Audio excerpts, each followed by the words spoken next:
Salut à tous, j'espère que vous allez bien. Alors, avant toute chose, je tenais à vous remercier pour vos petits messages pour le voyage Facebook. Même s'il y en a eu moins que d'habitude, c'est absolument pas grave. Le voyage, il avait commencé avec une seule personne et pourtant je suis là encore en train de le vivre cette année plus tard. Et du coup, voilà, dans tous les cas, c'est merveilleux. En plus, je sais très bien, il y a la peur du Covid et tout ça qui a fait que, voilà, ça, je le comprends entièrement. Et puis maintenant que j'ai diversifié mon voyage avec les écolieux et d'autres possibilités, voilà, je suis d'autant plus libre, plus que jamais, j'ai l'impression. Et voilà, la première part, c'était déjà pour vous remercier. Ensuite, je tenais quand même à vous dire que le voyage, il avait fini en octobre, 47 jours. Il avait duré, et là on est en mars. Donc maintenant j'ai l'intuition d'en parler, donc voilà, je le fais à l'intuition.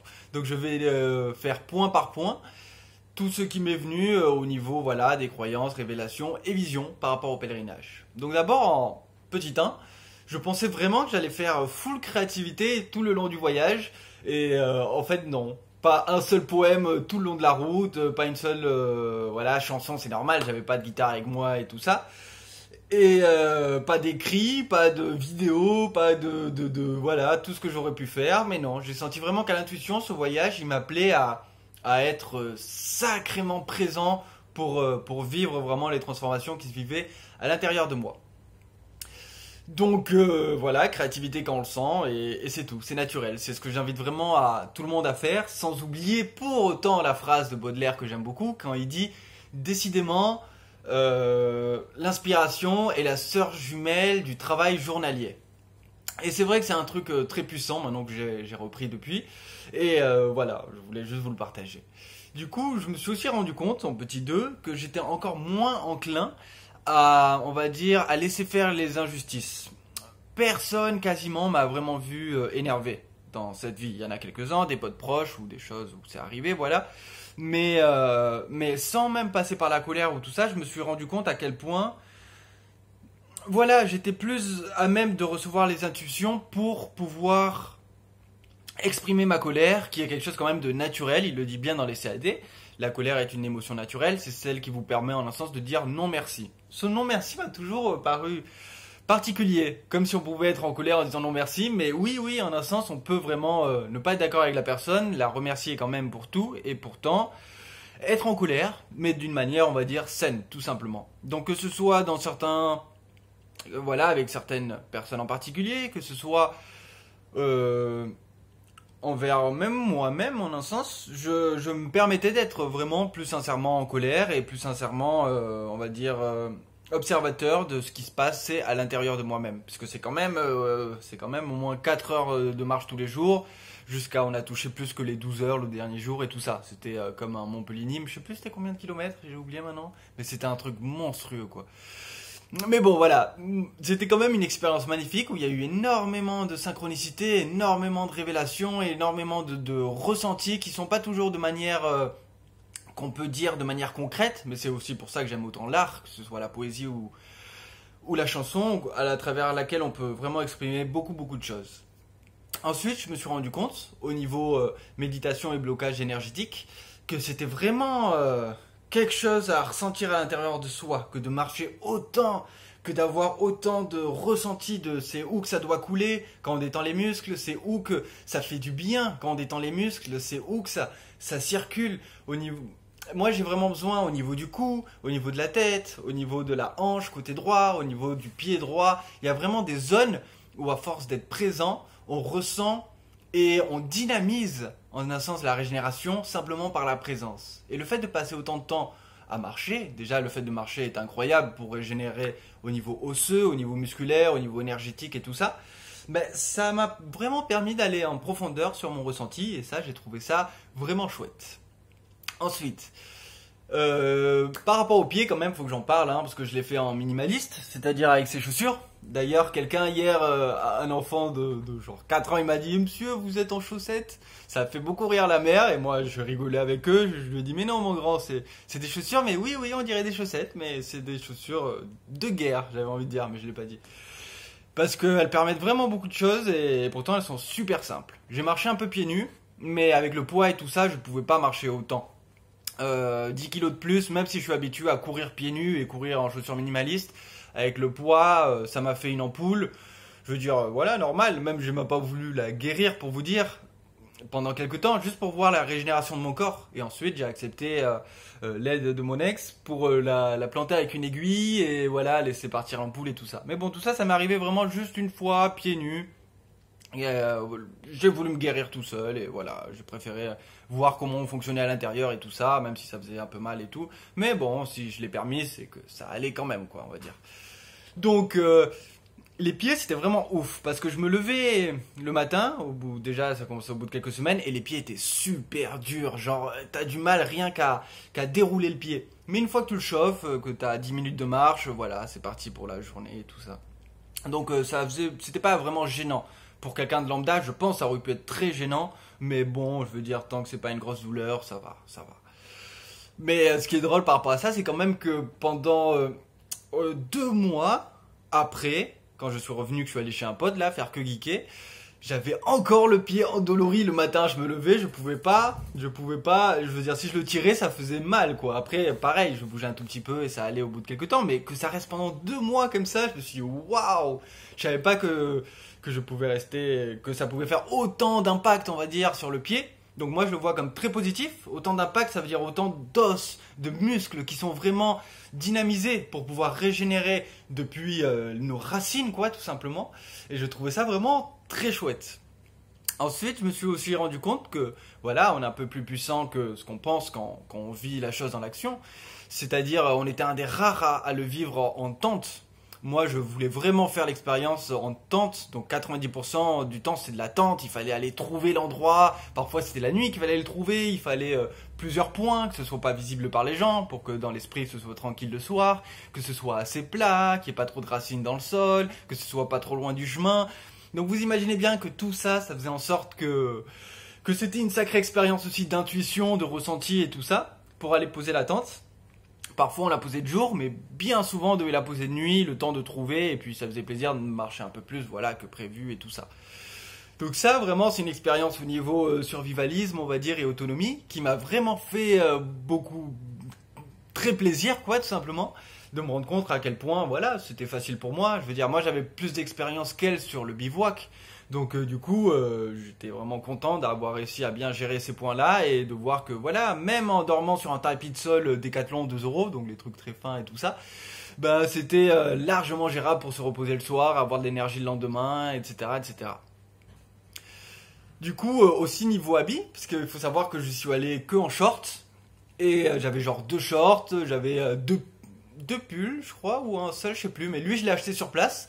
J'étais mort de rire parce que pour moi il y avait tout écrit dessus quoi. Training, l'entraînement et l'inspiration, une spiritus, tout était et puis la couleur de l'indigo qui représente aussi mon lapis lazuli, la seule pierre que vraiment j'ai gardée depuis plus de 10 ans, 12 ans, voilà que j'adore, c'est ma pierre troisième œil tout ça. Et du coup voilà, j'ai remarqué que juste avec ça, donc la méthode Wim Hof m'a beaucoup aidé, bien sûr, d'être déjà fort par rapport à la résistance au froid, par rapport à la méditation, par rapport aux respirations qui m'ont beaucoup aidé et tout ça. C'était vraiment quelque chose de très agréable que de se sentir en fait tout simplement puissant quoi, de pouvoir aller en short et en pull, traverser l'Espagne, parfois dépassant les 1000 mètres, pas souvent mais 1000 mètres sur le chemin et que parfois voilà il caillait quand même si c'était en octobre. Qu'on est arrivé et pourtant voilà ça se fait, c'est super cool. À la fin tu rentres dans ton duvet et t'es super bien. De temps en temps je faisais aussi l'exposition au froid dans les rivières et tout ça, les douches naturelles et tout ça et c'était super génial. Ensuite un autre point, moins d'importance sur le regard des autres. Ça c'est quelque chose déjà, j'ai toujours été plus ou moins bon sur ça, mais là je me suis rendu compte que c'était encore plus simple pour moi au niveau par exemple du regard des gens par rapport à plein de choses. Mais là, je vais dire quelque chose que vous comprendriez mieux, qui n'était pas par rapport à la route, mais par exemple aux poèmes et aux chansons et tout ça. J'ai beaucoup plus de facilité, j'ai remarqué, s'il y a quelque chose dont je suis content, dont je suis fier, à malgré tout le laisser, et pas genre à devoir le retravailler parce que ça n'a pas assez plu aux gens, ou que mon poème, personne l'a apprécié, a priori, et tout ça, et tout ça. Maintenant, c'est vraiment encore moins grave. Déjà que ça l'était avant, je veux dire... il n'y a aucun problème, du moment que ça me fait plaisir et que je peux en plus montrer aux gens qu'on peut croire en soi malgré que les autres ne croient pas en nous, Une fois, j'avais créé cette phrase-là qui disait que pour moi, croire en quelque chose qu'on adore, malgré que les gens ne le voient pas du tout de notre vision, c'est une merveilleuse preuve d'amour envers la foi. Et ça, j'ai trouvé que c'était vraiment quelque chose de très important. Donc le regard des autres par rapport au bivouacking ou tout ça, ça c'est pas du tout grave. Mais c'est plus par rapport aux choses bien sûr plus personnelles qui vont toucher les gens, par rapport aux relations personnelles, dans les désaccords, par rapport aux visions sur certaines notions de spiritualité ou par rapport à certaines créativités, tout ça, tout ça. Donc voilà, moins d'importance sur le regard des gens. Je trouvais que c'était quelque chose de toujours beau de nos jours où on est tellement jugé par rapport à l'aspect superficiel des choses, quoi, tout simplement, et par rapport à comment les autres le voient, qui va amener à que plus de gens l'apprécient et tout ça. Par exemple, j'avais posté jadis ce, ce poème-là, qui disait « Nous racontons depuis l'intérieur l'insondable qui souhaite chanter, interpellant ses frères et sœurs du fond de leur divinité.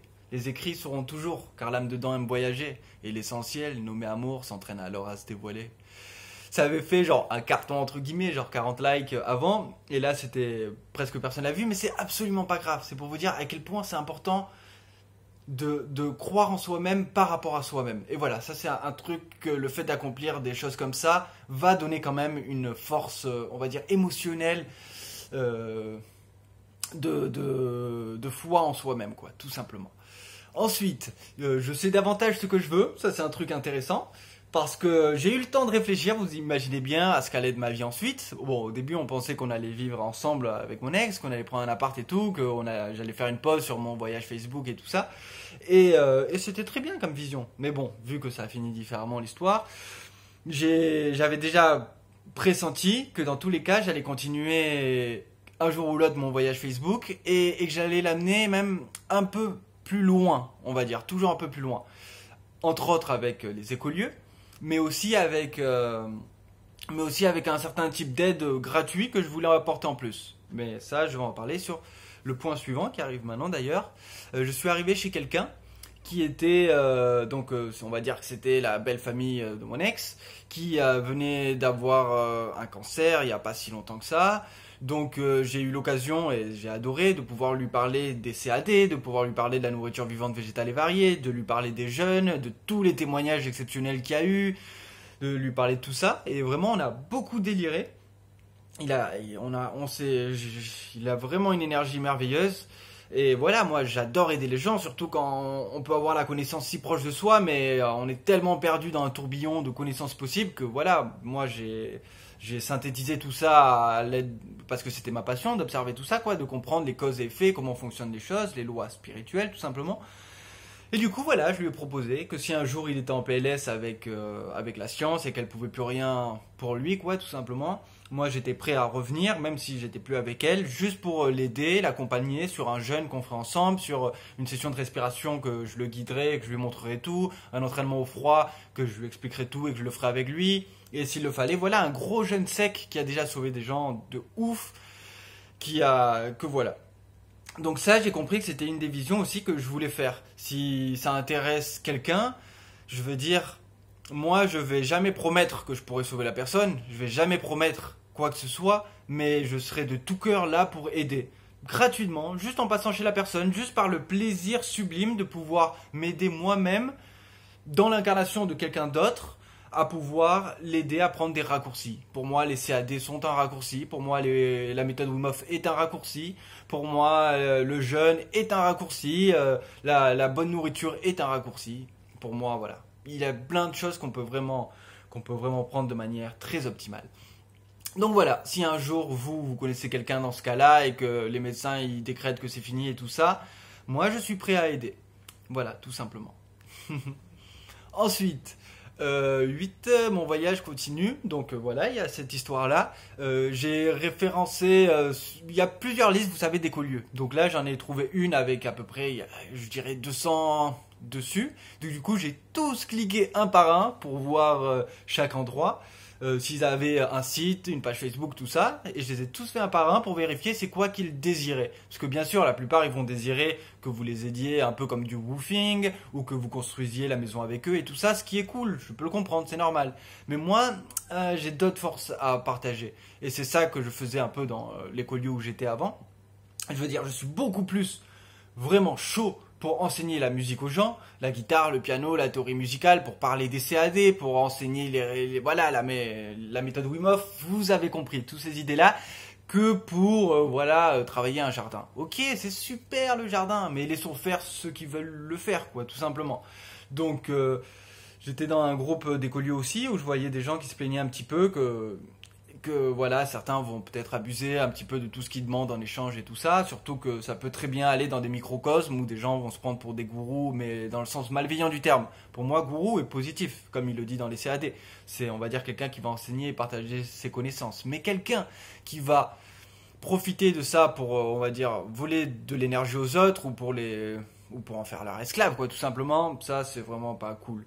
Et je vois quand même qu'il y a beaucoup d'écoliers et tout ça, pas du tout celui où j'étais, où ça va quand même, il y a beaucoup de contreparties en échange, voilà, ce que je comprends. Mais ma vision, c'est que quand même, j'en ai retiré à peu près une douzaine, qu'il y a vraiment énormément d'accueil pour les artistes, il y en a un même où il y a un studio d'enregistrement prêt pour les gens amateurs qui ont jamais réussi à, on va dire, percer, et en même temps qui ont jamais eu de studio ou d'infrastructure officielle, je veux dire, puissante, pour arriver voilà, à amener l'art à un niveau encore supérieur.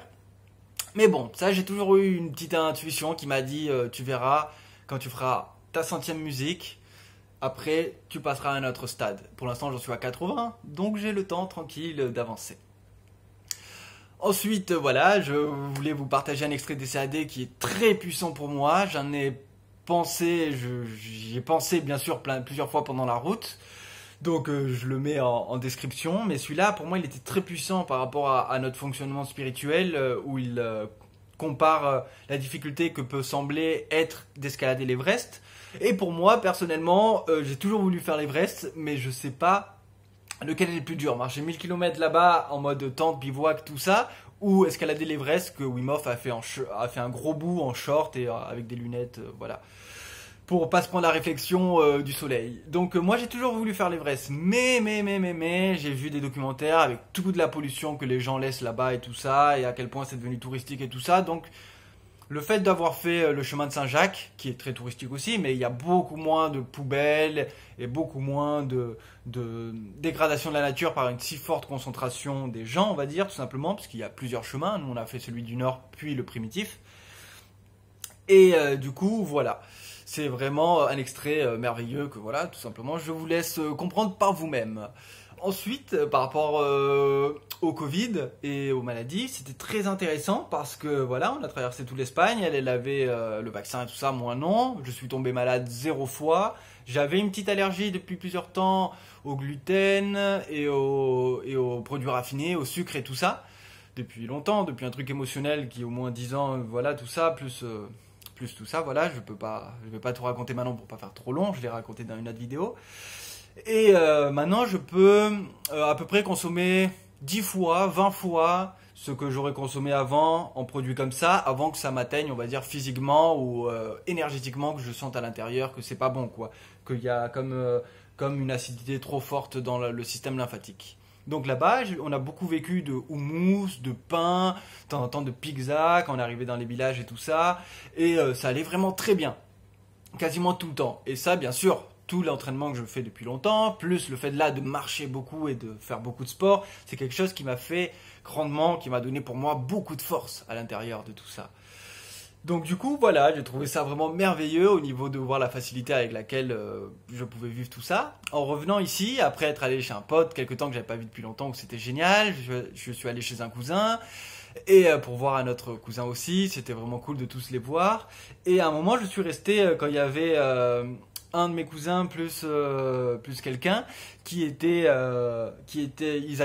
ont tous les deux chopé le Covid en sortant. Moi je suis resté à la maison et comme d'hab, comme je le pensais en fait, simplement j'ai rien chopé du tout. Et ça c'est vraiment quelque chose de merveilleux de se dire à quel point on peut allier la foi avec la discipline énergétique et se rendre compte que voilà, les choses sont claires. Donc je dis pas que c'est que pour ça que je l'ai pas eu, mais pour moi c'est évident. Pour vous, je vous dis pas de croire quoi que ce soit, mais pour moi c'est une évidence. C'est pour ça que ça me rappelle quand j'étais jeune que les gens me disaient, donc ça c'était avant Wim Hof et tout ça, que les gens me disaient non, bois pas dans mon verre, je suis malade et tout ça. Moi j'adorais juste boire dans leur verre devant eux en leur disant t'inquiète, je sais déjà qu'il n'y a aucun problème. Au mieux, c'est un peu d'immunité que je prends. Et jamais je suis tombé malade comme ça. C'est pour vraiment vous dire à quel point on est puissant, aussi bien avec ce qu'on vibre que aussi bien de la manière dont on vit, la manière dont on consomme, la manière dont on choisit de vivre tout simplement. Donc ça, c'est aussi pour vous dire par rapport au voyage Facebook ou tout ça, si vous avez peur du Covid et tout ça, sachez juste que moi je suis pas vacciné, je compte jamais me vacciner. Et, euh, et voilà, donc si vous avez peur de ça, je comprends, mais au moins si vous voulez m'accueillir pour un temps, voilà, donné. Comme j'avais raconté dans l'autre vidéo, hein, donc pour tous les détails, je vous renvoie dessus, je mettrai un lien en dessous. Voilà, c'est super, c'est super. Si ça vous intéresse, si vous avez un peu peur ou que ça vous appelle pas, il n'y a vraiment aucun souci. Je me sens plus libre que jamais. En sachant qu'un jour ou l'autre, je reviendrai peut-être dans un mode de vie plus normal, même si je pense pas que j'ai mis mon blaze Facebook apprenti explorateur pour rien. Parce que j'adore explorer les autres voies de vie, quoi, tous les mondes qui sont disponibles à nous. Métro, boulot, dodo, non, non, non, j'aurais horreur tant que ça serait pas un boulot que j'aime pas passionnément, quoi, tout simplement. Même chouchou beignet et tout ça, je l'aimais plus que la plupart des boulots que je pourrais faire. Donc du coup, voilà. Si ça résonne en vous et tout ça, voilà, tant mieux. Sinon, dans tous les cas, il n'y a aucun souci. Je vous souhaite tout simplement le plus d'authenticité envers vous-même, le plus de dépassement de soi que vous pouvez faire. Et voilà, si j'oublie un truc, de toute façon, je le mettrai en commentaire. Sur ce, je vous souhaite une excellente journée et à la prochaine. Bye bye.